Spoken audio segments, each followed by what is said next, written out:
The last video blog, we snuck up kind of gently on the problem of context. We even had to put some context around context to appreciate that when we look at certain kinds of questions in public life, we have to be able to think deeper into the situation.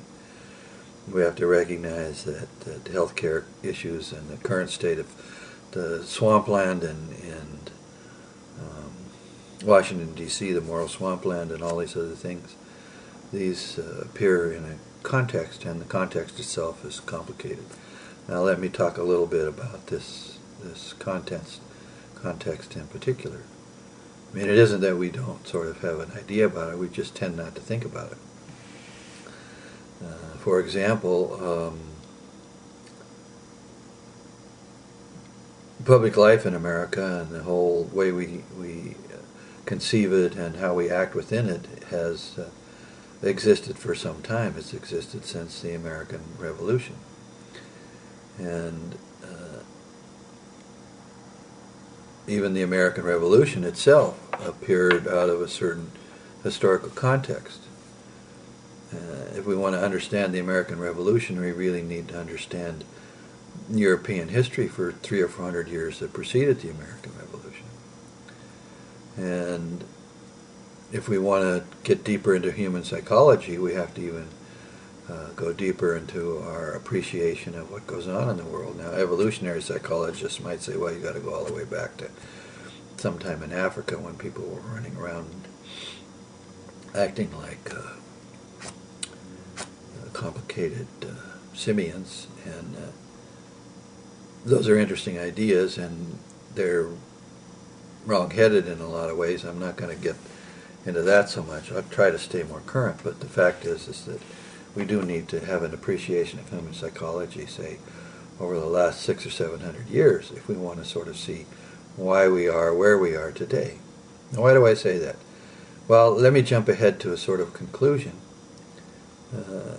that I've developed in my research on the question, that you find in my writing, which is that the most dynamic element of the context in which our public life is taking place today is the fact that we are amidst the end of one civilization and the birth of another.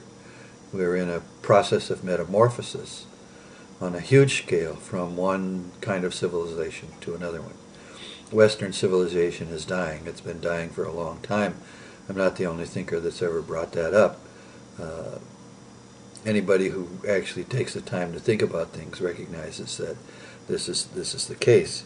And this context is sort of really crucial to appreciating what's going on in our public life, because when civilization dies, this is a long-term process, but it also means that everything that's going on underneath the surface, so to speak, of that civilization or what's going on the surface is affected by what's going on underneath the surface.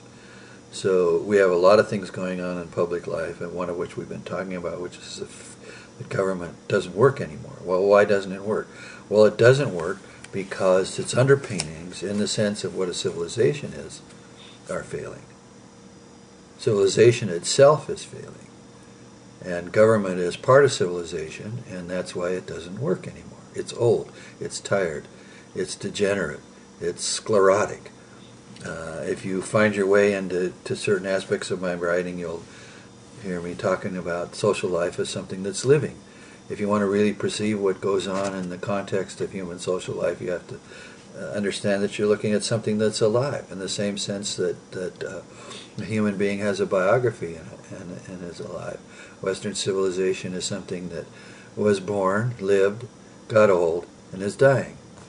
And the way these processes work themselves out as social, I remember I'm a social philosopher, or you could say a social scientist. What goes on is that at the same time there's a dying, there's a becoming.